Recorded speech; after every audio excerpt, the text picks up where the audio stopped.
연대의 전제는 상대에 대한 존중입니다. 지난번 민주당 정청래 대표님의 전격적 합당 제안 후 민주당 내 합당 반대파 인사들이 저와 조국혁신당에 대하여 무차별 공격을 했습니다. 토지 공개념이 빨갱이 정책이라는 터무니없는 색깔론 비방도 있었습니다. 이런 부류의 저열한 공격이 또 벌어진다면 연대도 어려울 것입니다. 검찰개혁을 명령하신 국민 여러분, 조국혁신당은 정부가 제2법 예고한 검찰개혁 수정안에 박수 칠 수는 없습니다. 국무총리 소속 정부 검찰개혁 추진단은 입법안을 민주당과 국회에 맡기겠다고 했습니다. 민주당은 대통령이 바뀌면 검찰의 수사권이 부활할지 모른다는 국민의 우려를 직시해야 합니다. 여러 문제가 있지만 오늘은 특히 공소청 법안의 문제점에 대하여 지적하고자 합니다. 바로 대공소청, 고등공소청, 지방공소청으로 이어지는 3단계 구조입니다. 첫째, 검찰이 법원과 동급임을 과시하기 위해 만든 3단계 구조를 공소청에 그대로 이식할 이유가 전혀 없습니다. 이번이야말로 검찰은 법원이 아님을 구조 개편을 통해 확실히 해야 합니다. 대공소청의 대자도 빼야 합니다. 행정부 기관 중 대자를 붙이는 기관은 없습니다. 대국세청, 대경찰청 들어보셨습니까? 둘째, 검사장 승진 탈락 검사들의 예우자리였던 고등검찰청이 이름만 바꾸어 존속되어서는 안 됩니다. 항소나 항고 업무는 지방공소청에서 담당 부서를 만들어 수행해도 충분합니다. 현재 고등검찰청의 업무 부담이 일선 지방검찰청에 비하여 비교할 수 없을 정도로 널널함은 주지의 사실입니다. 고검 인력을 지방공소청으로 통합해서 재배치해야 합니다. 셋째, 글로벌 스탠다드에도 정면으로 배치됩니다. 일본과 일제의 식민지였던 한국과 대만 외에는 이런 3단계 구조를 갖지 않고 있습니다. 요컨대 공소청은 공소청, 지방공소청의 2단계 구조로 가야 합니다. 이런 구조 변화가 있을 때 국민도 공소청 구성원도 개혁을 실감할 것입니다. 조국혁신당은 지난 수년간 검찰 독재에 맞서 싸우며 검찰개혁을 외쳐오신 국민의 마음과 뜻을 받들어 검찰개혁 완수를 위해 끝까지 책임을 다하겠습니다. 6월 지방선거 이후 전개될 검찰개혁 2단계에서는 형사소송법 개정의 핵심인 공소청 검사의 보안수사권 보유 여부를 결정합니다. 여기서도 검찰개혁의 입법 정신이 후퇴하지 않도록 저와 조국혁신당이 끝까지 책임지겠습니다. 존경하는 국민 여러분, 사랑하는 조국혁신당 당원 동지 여러분, 돌아보면 조국혁신당의 창당 자체가 도전이었습니다. 기성정당의 정치 언어로 설명할 수 없는 길을 개척하며 걸어왔습니다. 스타트업이 기존 시장의 독점 구조를 깨고 새로운 표준을 만들듯 조국혁신당은 정치공학에 의존하거나 기득권과 타협하지 않고 창의적이고 당당한 방식으로 정치를 혁신하겠습니다. 앞으로도 조국혁신당의 이름으로 대한민국을 바꾼다는 각오로 매 순간 모든 것을 쏟으며 절실하게 나아가겠습니다. 경청해 주셔서 감사합니다. 네, 감사합니다. 그럼 지금부터 기자회견 관련하여 질의응답을 받도록 하겠습니다. 질문이 있으신 언론인께서는 손을 들어주시고 성함과 소속사를 말씀해 주신 이후에 질문을 해주시면 감사하겠습니다. 네, 그럼 질문을 부탁드리겠습니다. 손을 들어 표시해 주시면 되겠습니다. 예, 뒤에 잘 안 보이는데 말씀해 주십시오.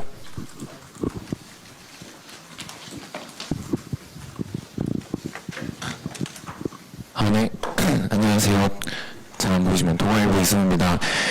최근 한동훈 전 대표가 그 한 언론 인터뷰에서 대표님 부산 북각 충화설에 대해서 비겁한 행보다 뭐 이렇게 좀 강도 높게 비판을 했는데 어떻게 생각하시는지 궁금하고, 그리고 또 실제로 부산 북각 외에도 뭐 충화 예상 지역들이 나오는데 이런 지역들을 좀 언제쯤 결정하실지 좀 궁금합니다. 한동훈 대표가 뭐 저에 대한 발언한 걸 보았습니다. 먼저 드리고 싶은 말씀은 한동훈 전 대표가 윤석열이 계속 집권해서도 코스피 육전되었을 것이다 이런 말씀하셨던데, 그런 상황 판단을 하시는 분의 말에 대해서 제가 일일이 답변해야 되는지 좀 의문스럽고요. 그리고 또 뭐 부산 스타일 이런 얘기를 막 자랑하시던데 그분이 부산 스타일을 말할 어떤 근거가 있는지 모르겠습니다.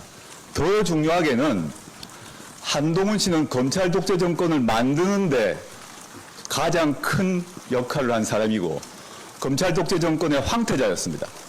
윤석열이 자신을 죽이겠다고 하는 계획을 갖고 있음을 알기 전까지는 윤석열에게 충성을 다했던 사람입니다. 석고대죄부터 해야 된다고 봅니다. 그리고 저 경우에 우리 얼굴이 안 보이셔서 예, 그대로 말씀드리면 되겠죠. 저 개인 경우는 제가 여러 번 언론 통해서 말씀드렸는데 저 민주당 정 대표님의 합당 제안 이후에 논의가 마무리되는 데까지 한 3주가 허비되었습니다. 그래서 3주 동안 저희 당 업무를 제대로 할 수 없었는데 지금 저희는 조국혁신당의 6월 지선 후보를 영입하고 배치하는 일에 총집중하고 있습니다. 그 3주가 허비되었기 때문에 한 3월 빨라도 3월 말 늦어도 4월 초까지 그 작업이 먼저 돼야 된다. 즉 6월 지방선거 및 국회의원 재보궐선거 후보들을 다 최종적으로 매듭 짓고 그 상태에서 제가 어디 나갈 건지를 선택한다. 이렇게 다시 한번 말씀드리겠습니다. 네, 다음 질문 받도록 하겠습니다. 네. 네, 안녕하세요. 국민일보 윤예술입니다. 오늘 모두발 말씀에서 합당 전에 뭔가 만나실 것 같다는 얘기를 하셨는데, 합당 이야기를 정청래 대표와. 합당요? 네네. 합당은 지금 위원회를. 합당. 위원회를 만들어서. 양당이 네, 위원회가 있고 네. 합당하고는 관계가 없죠. 네, 위원회를만.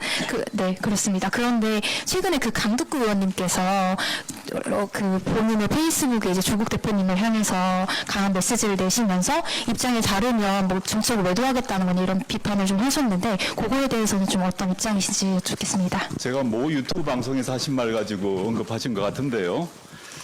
일단 뭐 집권당 최고위원이신 강두구 의원님께서 영세정당 대표의 한마디에 좀 예민해지신 게 아닌가 싶고요. 28년 총선 얘기를 하셨던 것 같습니다. 그죠? 네? 28년 총선 먼 일이지만 28년 총선 어느 지역구에 어느 후보를 낼 것인가는 저희 당이 결정합니다. 조국혁신당이 28년 총선 어느 지역구에 어느 후보를 낼 것인가는 저희가 결정하지, 그 결정에 대해서 강두구 최고위원님의 허가를 받을 사안이 아닙니다. 너무 당연한 거 아닙니까? 그 말을 한 것을 가지고 왜 그런 예민하신지 잘 이해가 안 됩니다. 네. 네. 다음 질문. 예. 예. 장승리 기자님 먼저. 다른 분이 네, 안녕하세요. 저 MBC의 장슬기라고 합니다. 좀 여러 개 여쭤보려고 하는데요. 첫 번째로는 송영길 전 대표가 이삭집기 하지 말라 이렇게 얘기를 했는데, 여기에 대한 뭐 이삭이라는 겁니까? 라고 아까 모두발에서 말씀하시긴 하셨지만, 송영길 대표님에 대한 발언에 대한 평가 한 번 더 부탁드리고요. 그 다음에 지금 28년 총선에도 조국당을 내겠다라고 말씀을 하셨고, 또 마지막 문단을 보면은 조국혁신당이 정치공학에 의존하거나 뭐 하지 않고 당당한 방식으로 정치를 개혁하겠다라고 2년의 소감을 밝히셨는데, 여기는 합당에 대해서는 조금 유보적인 태도로 바뀌셨는지 선회하신 건지 좀 여쭤볼 수 있을까요? 송영길 대표님의 발언에선 제가 읽었던 그 모두 발언으로 충분하지 않을까 싶습니다.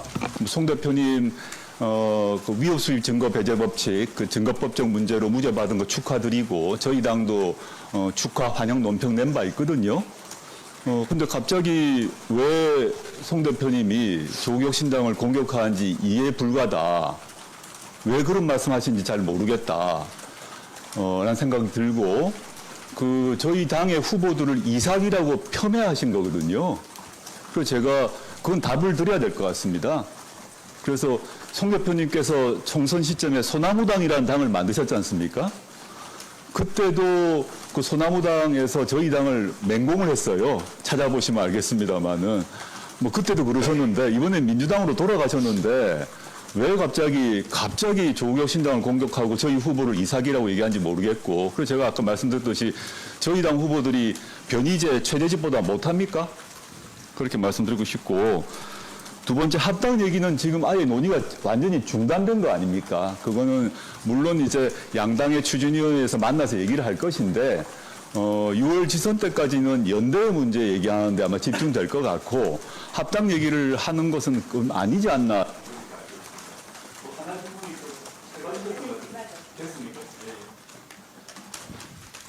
네. 네, 말씀해 주십시오.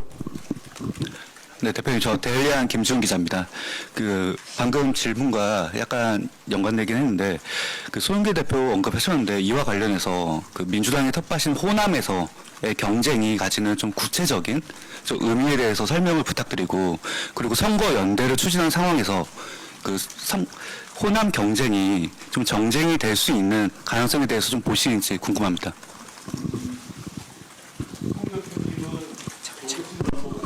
영담받아라고 말씀하셨고 마이크가 지금 안 됩니까? 네, 지금 안 나오네요. 이거 바꿀까요 그럼? 네. 잠깐만요. 이건 되나 보다.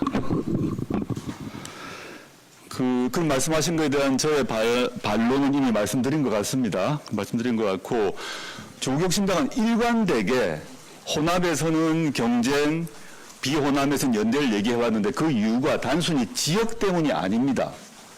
그 전제가 뭐냐면 지난 내란을 국민들이 격퇴했는데 정치 세력으로의 그 친내란, 내란 옹호, 윤핵 어게인 세력은 남아 있는데 국힘이라고 좀 보고요.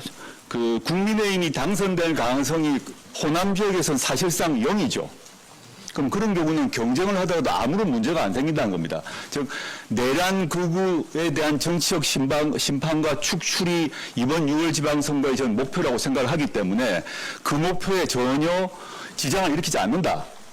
그런데 예를 들어서 뭐 부산이라거나 뭐 서울이라거나 이런 경우에 있어서는 조국혁신당과 민주당이 분열하게 되면 문제가 발생한다라고 보기 때문에 그 입장을 일관되게 얘기를 해왔고요.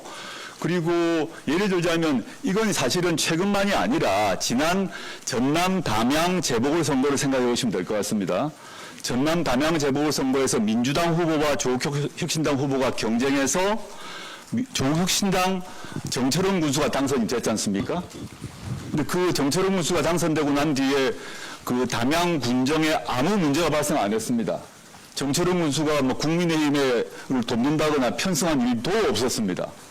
그리고 아시겠지만 대통령 직속 농어촌 특별위원회 삶의 지수에서 전남 담양이 1위 했습니다.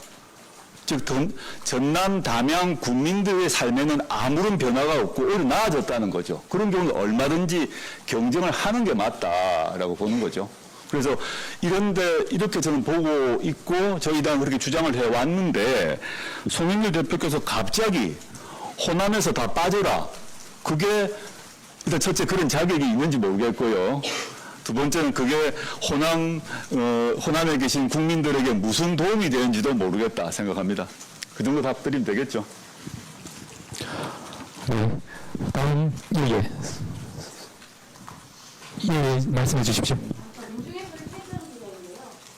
민주당과 연대 논의가 지금 상태가 되는데요. 그래서 오늘까지는 지난번과 얼마 남지 않아서 그 문제는 양당의 추진위원회가 만나서 얘기해야 될 것 같습니다. 지금 뭐 이제 각 양당의 대표가 추진위원회 결정을 하고 위원까지 정했지 않습니까? 그 상태에서 추진위원분들이 양쪽에 이제 2+2 회의가 조만간 아마 열릴 것 같은데 거기서 충분한 논의를 할 것이라고 보고 저는 아까도 반복했습니다만 대원칙을 합의해야 된다고 봅니다.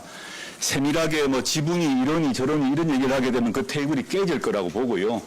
이번 지방선거의 양당의 공통의 목표가 뭔가를 먼저 정해야 된다. 저희는 그게 국민의힘 심판이라고 봅니다. 국힘 제로라고 봅니다. 그 대전제를 인정하고 그 다음에 그러려면 각 지역별로 어떻게 될 것인가도 결정하고 그러면 이제 호남 같은 경우는 저는 이제 경쟁이라고 말씀드렸지 않습니까? 근데 비호남 지역 같은 경우 연대 문제를 중앙당에서 협의하기가 쉽지 않습니다. 전국 후보가 수천 명이기 때문에 그 경우는 저의 생각으로는 비호남 지역의 연대 방식은 각 당의 시도당에서 서로 협의하도록 자율권을 줘야 한다고 봅니다. 이 문제는 조국혁신당만이 아니라 진보당과도 관련이 있습니다. 진보당이 울산에서 나름대로 강세를 가지고 있는데 그 경우도 민주당에서 또 민주당, 조국혁신당, 진보당 등이 울산 같은 경우 어떻게 하는 게 맞을 것인지 그 시도당 차원에서 테이블을 만들어야죠. 근데 이러한 저의 제안에 대해서 민주당이 동의하실지는 아직 알 수가 없다. 이렇게만 말씀드리겠습니다. 네, 다음 질문 있으시면 말씀해 주십시오. 예.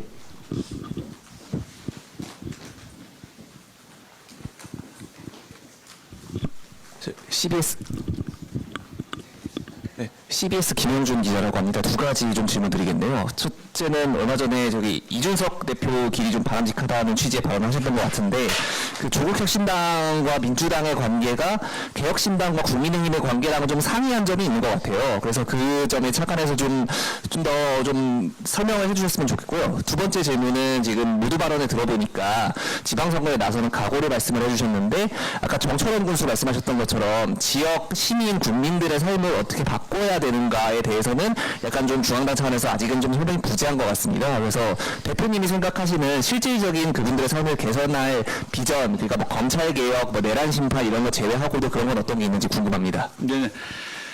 저 이준석 길 얘기한 거를 오해를 하실 수 있을 것 같아서 제가 이준석 대표의 정치적 비전과 정책에는 동의하는 게 아마 거의 없을 것 같습니다. 거의 없고요. 근데 이준석 길이라는 단어의 의미는 이준석 대표가 화성에서 다자 경선에서 당선되신 거 아닙니까? 그런 의미에서 그 길 충분히 저희는 저부터 또 저희 당 후보들도 각오하고 있다. 이 말씀드린 것입니다.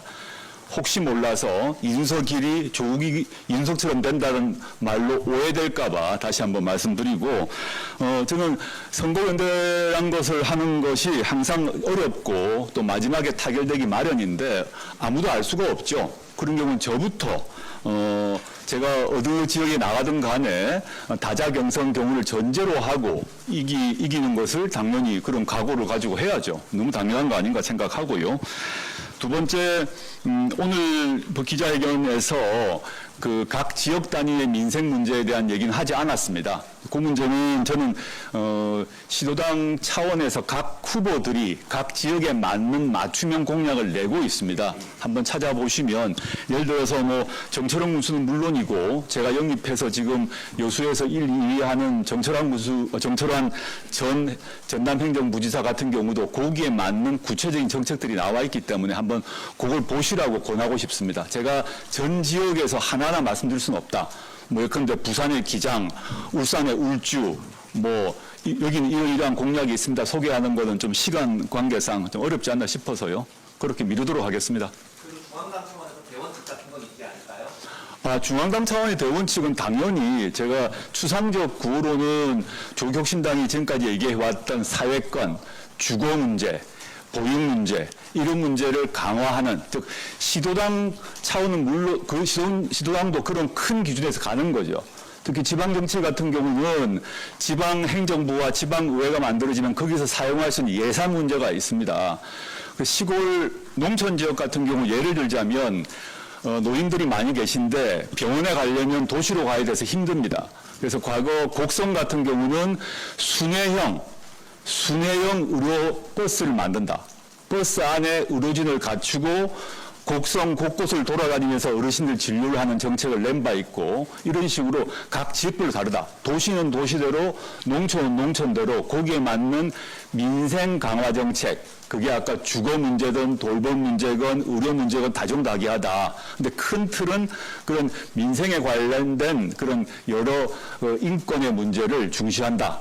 그걸 위한 정책, 규칙을 만드는 쪽으로 가고 있습니다. 네. 네, 저 경향신문의 박하연입니다. 먼저 창당 2주년 축하드립니다. 네, 저도 질문 두 가지 드리고 싶은데요. 아까 뭐 대표님 출마지 질문 관련해서 선거 후보들이 정리되고 나서 선택한다고 하셨지만 좀 출마지를 추리는 데 있어서 고려하고 계시는 사항이 있을 것 같습니다. 그래서 좀 그 기준점이 되는 게 무엇일지 여쭙고요. 그리고 두 번째는 정치개혁 입법 관련해서 지금 여당과의 논의에 별다른 진척이 없는 것 같은데 이런 난국을 좀 어떻게 돌파하실지 뭐 무언가를 지렛대 삼아 좀 여당에 촉구를 더 하실지 여쭙습니다. 제 출마 기준은 제가 어디로 갈지 실제 전혀 정해진 게 없다. 언론에서 여러 가지 추측 보도를 내고 있는데 없고요. 뭐 저희 당 안에서도 저희 시도당 차원에서도 여기로 와라 저기로 와라는 얘기가 다 다른 상황입니다. 그에 대해서 일체 제가 답을 하지 않고 있고 일관되게 저희 내부를 향해서도 또 저희 당 바깥을 향해서도 조국혁신당 지방선거 후보 그리고 재보궐 후보들이 갖춰지고 난 뒤에 결정하겠다는 말을 반복적으로 얘기해왔다는 점 말씀드리고 저도 당연히 정치인이기 때문에 그 선거에 출마해서 복귀하는 것은 너무 당연한 거 아니겠습니까? 그 정도는 다시 한번 말씀드리고 정치개혁 입법 같은 경우는 저희 당의 정춘성 최고위원이 정개특위 위원입니다. 그걸 전담하고 있고 오늘 조금 후에 열릴 그 천막에서부터 시작할 건데 지금 민주당에서는 이 정개특위로 넘기는 것 같습니다.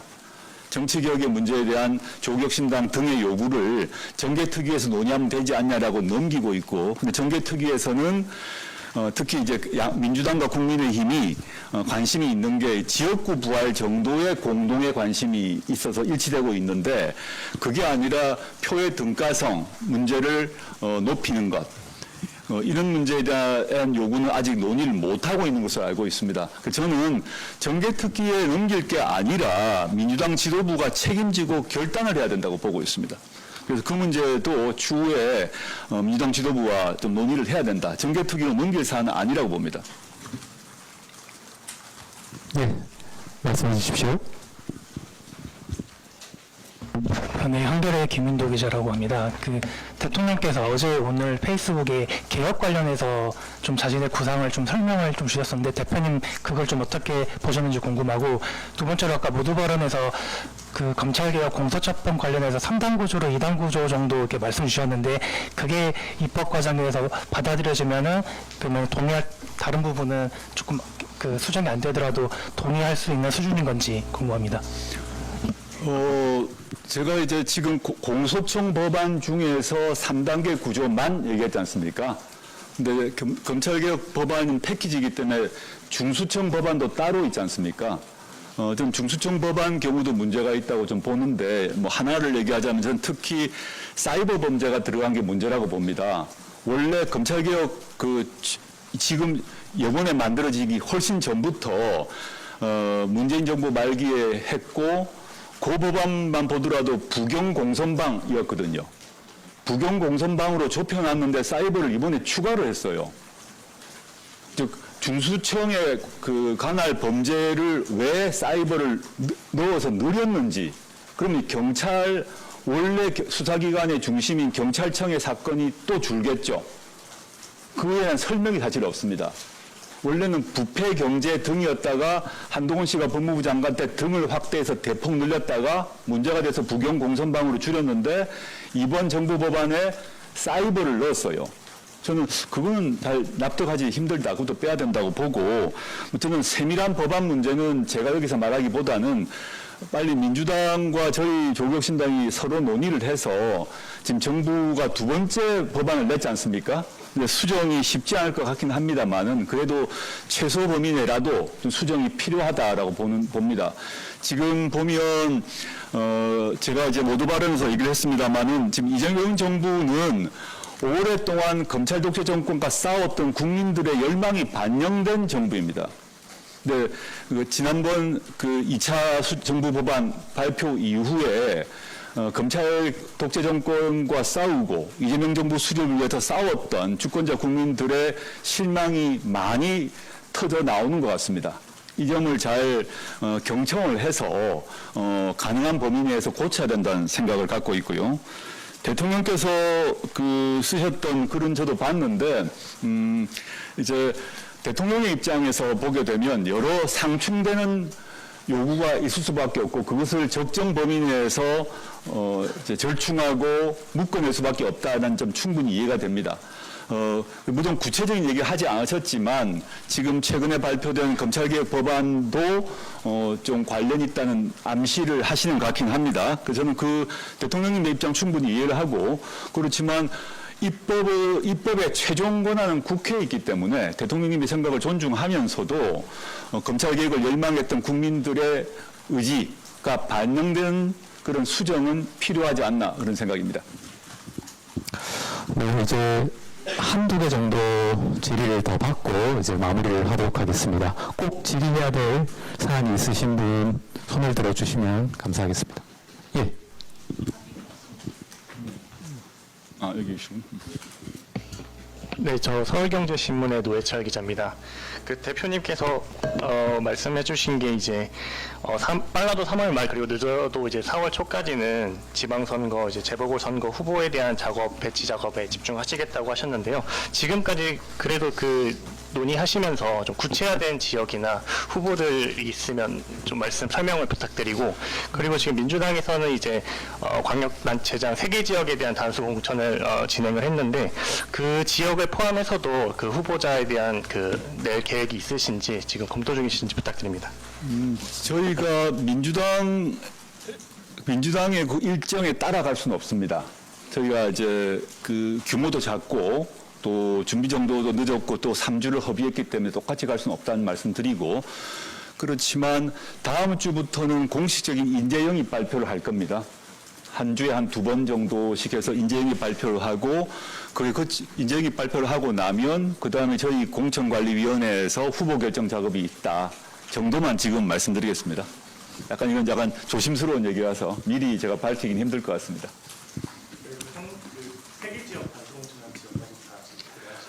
어느 지역이든 저희가 다 고려해야죠. 저희가 그 규모가 작고 인력풀이 적기 때문에 민주당만큼 후보를 못 낼 수는 있다. 그렇지만 저희로서는 최대한 많이 내려고 노력하고 있다. 왜냐하면 조국혁신당의 이번 지선의 목표는 조국혁신당의 그 풀뿌리 조직이 약하거든요.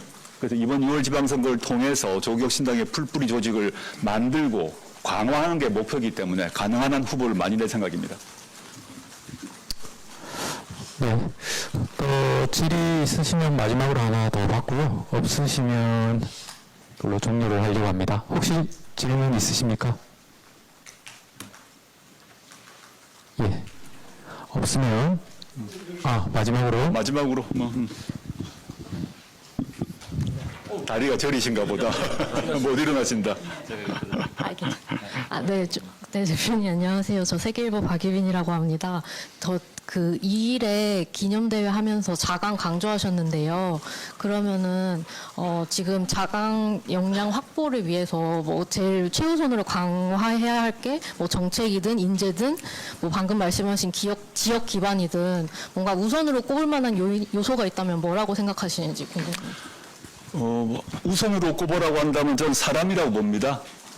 저는 정치든 사업이든 누구나 사람이 하는 것이고, 이제 이번 조국혁신당의 비전과 가치에 동의하시는 분, 그리고 이번 6월 지방선거에 같이 한번 뛰시겠다고 하는 분들이 계시기 때문에 그 사람들을 더 많이 모시고 또 잘 배치해서 저희의 성과를 내는 것이 목표고, 저희가 국민 추천 그 절차를 밟았습니다. 그 중에서도 소개할 분이 계시고, 국민 추천 절차 바깥에 계시지만 또 저희가 영입했던 분, 또 할 분들이 계시기 때문에 그런 것들을 조국혁신당의 사람들이 누구인지를 다음 주부터 차례차례 발표하겠습니다.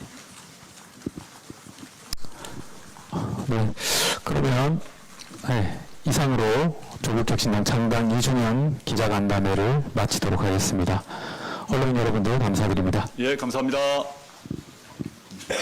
예, 고맙습니다. 예, 감사합니다. 예.